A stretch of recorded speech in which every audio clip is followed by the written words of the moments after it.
హేళన కూడా పాపమే. చిన్న కథ.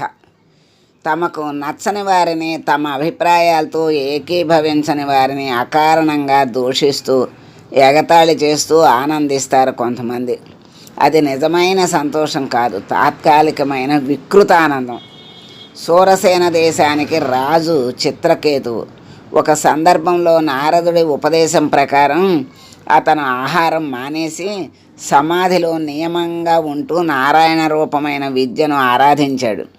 ఫలితంగా అతనికి రత్న ఖచ్చితమైన దివ్య విమానం లభించింది. దాంట్లో ముల్లోకాలు తిరుగుతున్నాడు. కృష్ణార్పితమైన మనసుతో చిత్రకేతువు ఎప్పుడూ గోవిందనామాలనే ఉచ్చరిస్తూ ఉండేవాడు. ఎల్లప్పుడూ పద్మాక్షుణ్ణి పొగుడుతూ సేవిస్తూ కీర్తిస్తూ పరమానందం పొందే అతడు ఒకరోజు కైలాసానికి వెళ్ళాడు.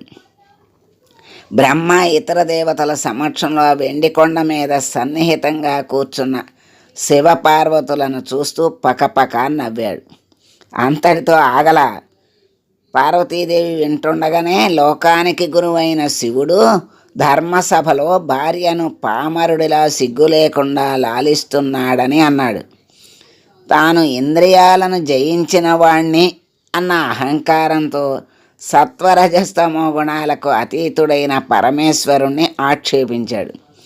చిత్రకేతువు మాటలకు శంకరుడు ఏమీ అనకపోయినా భవానీ మాత్రం మౌనంగా ఉండలేకపోయింది. సకల శుభాలకు మూలమై సాధువులు సేవింపదగిన శ్రీహరి పాదపద్మాలను ఆశ్రయించటానికి ఇతడు ఏమాత్రం అర్హుడు కాదు. పాపాలను సంహరించేవాడు, దయ కురిపిస్తూ లోకాలను ధన్యాత్ములుగా చేసే ఈశ్వరుణ్ణి నిందించిన పాపాత్ముడు దండింపదగినవాడు అని చెప్పి చిత్రకేతుణ్ణి రాక్షస జాతిలో పుట్టమని శపించింది. చిత్రకేతువు తన తప్పు అప్పుడు గ్రహించుకుని వెంటనే విమానం దిగి దేవికి సాష్టాంగపడ్డాడు. తను చేసిన పనికి సిగ్గుపడుతున్నానని ప్రకటించి శాంతంగా శాపాన్ని శిరసావహించాడు. తప్పదు. అహంకారంతో మహాత్ములను అవమానించేవారు శిక్షార్హులని ఈ భాగవత కథ చెప్తోంది. కొన్ని సందర్భాల్లో క్షణికావేశంలో ఎదుటివారిని కించపరుస్తాం, హేళన చేస్తాం. ఆవేశం తగ్గి ఆలోచన మొదలయ్యేసరికి జరగకూడని నష్టం జరిగిపోతుంది. పరువు ప్రతిష్టలు మంటగలుస్తాయి. ఆవేశపరుల్లో యుక్తాయుక్త విచక్షణ నశిస్తుంది. ఇతరులను నిష్కారణంగా అవమానించటం, ఆత్మీయులను అనుమానించటం అవలక్షణాలని తెలుసుకున్నవాడే వివేకి. వృద్ధుల అశక్తతను చూసి హేళన చేసే యువకులు తాము కూడా కాలగమనంలో అదే స్థితికి చేరుకుంటామని గ్రహించాలి. పెద్దలను అవమానించే వాళ్ళు అపవిత్రులని, గర్వానికి లోభానికి వసులై గౌరవింపదగిన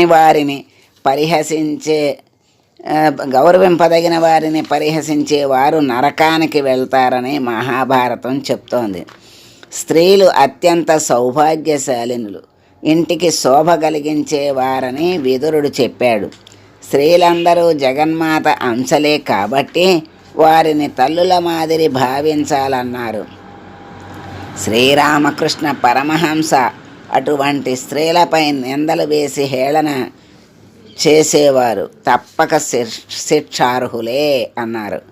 శ్రీహరిని స్తుతించే నాలుకే సార్థకమైన నాలుక అని బోధించింది భాగవతం. సదా సద్భావనలతో అందరినీ ప్రేమతో పలకరించగలిగిన వారు అజాత శత్రువులై సంఘంలో గౌరవాన్ని పొందుతారు, మనశ్శాంతితో మనుగడ సాగించగలుగుతారు.